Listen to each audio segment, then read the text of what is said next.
우리가 기억할 성구 요한 1서 4장 8절 우리 함께 암송합니다. 사랑하지 아니하는 자는 하나님을 알지 못하나니 이는 하나님은 사랑이심이라. 아멘. 하나님은 사랑이시다. 하나님의 사랑이 우리에게 어떻게 전달되는가? 오늘 읽어야 할 말씀이 에베소서 1장부터 3장입니다. 우리가 에베소서, 특별히 사도 바울의 교회론, 교회에 대한 깨우침이라고 하겠습니다. 1장에서는 신령한 복에 관해서 말씀합니다. 신령한 복, 세상적인 세속적인 복이 아닙니다. 신령한 복. 2장에서는 우리가 은혜로 구원을 받았을 뿐만 아니라 예수 안에서 하늘 보좌에 앉게 되었다. 이것이 우리가 영적의 축복입니다. 영적인 소유. 그리고 이제 3장에서 영적인 공동체, 영적 공동체. 그 영적 공동체는 어떤 일을 해야 되느냐? 3장 16절입니다. 오늘 묵상의 주제가 이 속사람 3장 16절 말씀을 우리 다 같이 함께 읽어보겠습니다. 그 영광의 풍성을 따라 그의 성령으로 말미암아 너희 속사람을 능력으로 강건하게 하옵시며. 아멘. 바울은 사람을 설명할 때 속사람과 겉사람 두 용어로 소개합니다. 속사람은 한마디로 말하면 하나님의 영이 머무는 공간, 이 겉사람은 우리의 육체, 시간이 지나고 나이가 들면서 그래서 겉사람은 어떻게 된다? 자꾸 변화된다 그랬습니다. 그러나 속사람은 날마다 새로워져야 된다. 그래서 겉사람에 대한 말씀이 고린도후서 4장 16절입니다. 그러므로 우리가 낙심하지 아니하노니 겉사람은 후패하나 우리의 속은 날로 새롭도다. 우리의 겉사람, 우리의 육신은 시간이 지나면 지날수록 점점 약해지고 점점 변화돼 갑니다. 그러나 반면에 우리 속사람이 날마다 새로워져야 된다. 속사람이 새로워질 때 우리가 이 땅에 머물면서 세상의 온갖 이 고난 또 온갖 그 풍파 이것을 넉넉히 이길 수 있다고 말씀합니다. 그러면 이 속사람과 겉사람의 확실한 의미가 어디에부터 출발했는가? 창세기 2장 7절입니다. 여호와 하나님이 흙으로 사람을 지으시고, 이건 뭡니까? 흙으로 사람을 지으셨다. 이게 겉사람입니다. 흙으로 지어진 사람, 그리고 생기를 그 코에 불어넣으시니 사람이 생명이 된지라. 그래서 속사람은 뭡니까? 생기가 들어가 있는, 그러니까 겉과 속이 다르다고 하는 것. 그래서 바울은 이 속사람을 어떻게 설명하는가? 사람의 정의가 에베소서 2장 10절에 보면 그리스도 예수 안에서 선한 일을 위하여 지으심을 받은 자다. 하나님이 흙으로 사람을 지으셨습니다. 코에 생기를 불어넣으셨습니다. 그러면서 속사람과 겉사람이 일치된 삶을 살도록 축복하셨는데 사탄의 꾀임에 빠져서 이 속사람과 겉사람이 분리되고 말았습니다. 그래서 바울은 이 분리된 상태가 너무 심각해서 오호라 나는 곤고한 사람이다. 이렇게까지 탄식한 겁니다. 우리가 이것을 어떻게 알 수 있느냐? 창세기 2장 19절입니다. 여호와 하나님이 흙으로 각종 들짐승과 공중의 각종 새를 지으시고 사람을 만든 재료 겉사람도 흙입니다. 온갖 들짐승과 온갖 새도 그 재료가 흙입니다. 그런데 차이가 무엇입니까? 사람에게는 생기를 불어넣으셨다. 속사람이 있다는 겁니다. 그러나 짐승과 새는 생기가 없습니다. 죽음은 끝입니다.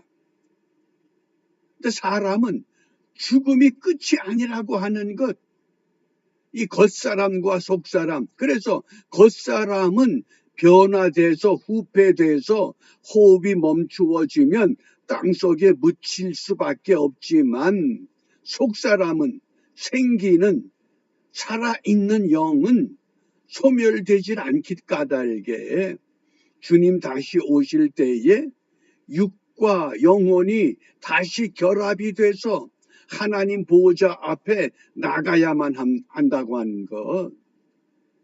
그렇기 때문에 오늘 이 속사람, 이 겉사람, 그러니까 믿음의 공동체는 무엇을 위한 공동체입니까?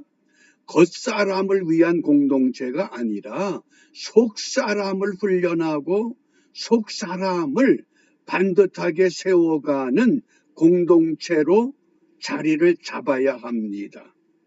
그럼에도 불구하고 속사람보다는 겉사람에 치우치는 경향이 너무 강하기 때문에 교회 공동체나 세상의 공동체가 별로 다를 것이 없다고 하는 느낌을 갖게 됩니다. 어떻습니까? 오늘 우리의 공동체는 속사람을 중심으로 진심으로 바르게 세우기 위해서 서로 협력하고 서로 보듬어 안고 서로 하나님의 뜻을 추구해가는 공동체인가?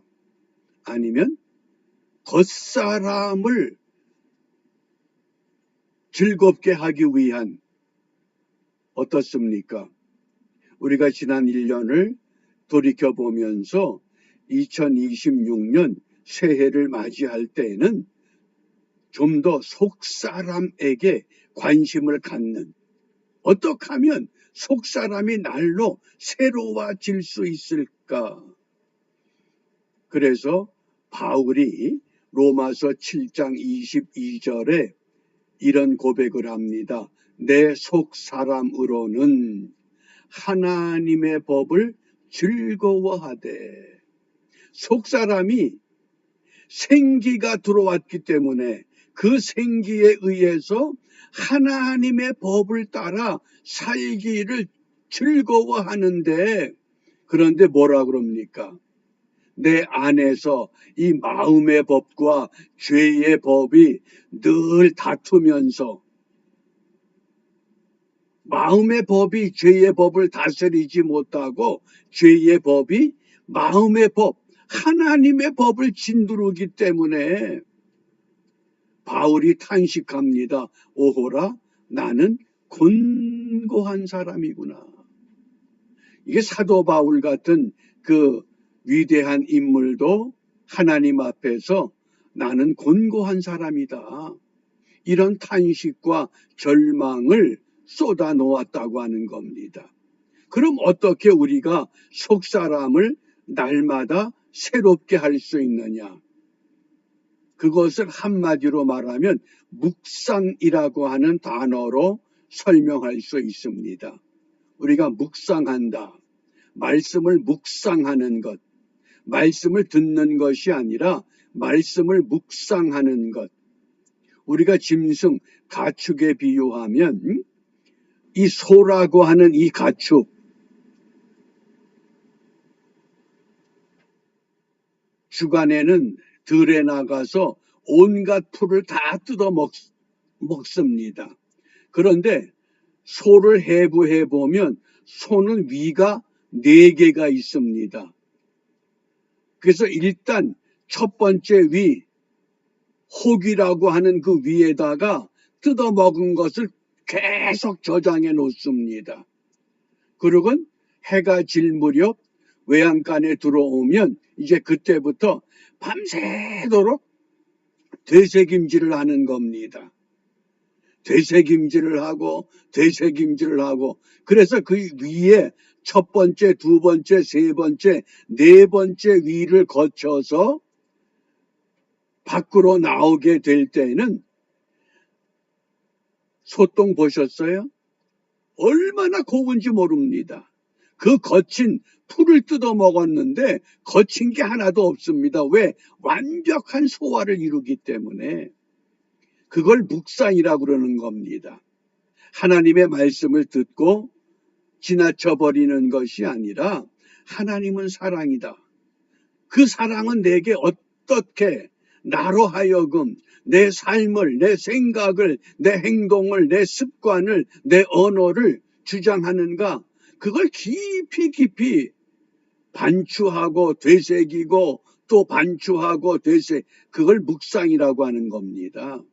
그래서 이 묵상이라고 하는 이 고대 라틴어 단어가 메디켈루스라고 그럽니다. 메디켈루스. 이 메디켈루스라고 하는 이 묵상이라고 하는 이 라틴 말에서 영어의 약이라고 하는 메디신 이 단어가 파생이 됩니다. 왜 그렇습니까? 약이라고 하는 것이 약봉지나 약병에 담겨옵니다.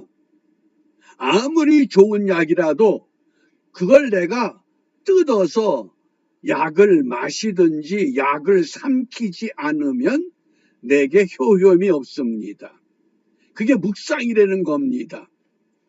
그래서 그 에스겔 커버웰이라고 하는 이 사람이 그 퓨리탄의 마음이라고 하는 저서에서 이 묵상에 대한 정의를 이렇게 내렸습니다. 묵상은 적용을 낳고, 묵상은 치유하고, 묵상은 가르친다. 이게 굉장히 유명한 교훈입니다. 우리는 묵상의 훈련이 잘 안 돼 있습니다. 그저 잘 듣는 것만 집중하기 때문에. 그래서 정말 깊이 묵상을 하기 위해서 그 다음에 또 하나 이 묵상이라고 하는 이 라틴 말이 콘템플라티오 이 콘템플라티오 요건 이제 현대 이 라틴어입니다. 고전 라틴어는 메디켈루스라고 그랬는데 현대 라틴어는 콘템플라티오. 그런데 이 콘템플라티오의 어원이 템플룸 여기에서 템플이라고 하는 영어 단어가 템플이 뭡니까? 성전, 신전. 그래서 묵상이라고 하는 것은 어떤 의도가 있어야 되느냐? 하나님의 영역 안에 들어와야 묵상이 된다는 겁니다. 근데 우리는 내 영역 안에서 말씀을 내 주관적인 느낌, 주관적인 경험, 주관적인 생각, 주관적인 것을 말합니다. 그것이 아니라 하나님이 의도하신 성령의 감동으로 기록된 그 말씀이 그 말씀 속에 우리가 들어갈 때 그게 템플룸이라는 겁니다. 하나님께 바쳐진 자리. 예? 그래서 말씀이 정말 기록된 성령이 내 안에 오셔서 나로 하여금 이것을 신약의 언어로 데오리아라고 합니다. 데오리아.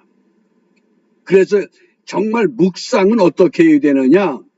약을 먹는 것처럼 우리 안에 내재시켜서 그 내재한 것을 소가 여물을 반추해서 되씹고 곱게 갈아서 완벽한 소화를 이루어내는 그것이 콘템플라티오.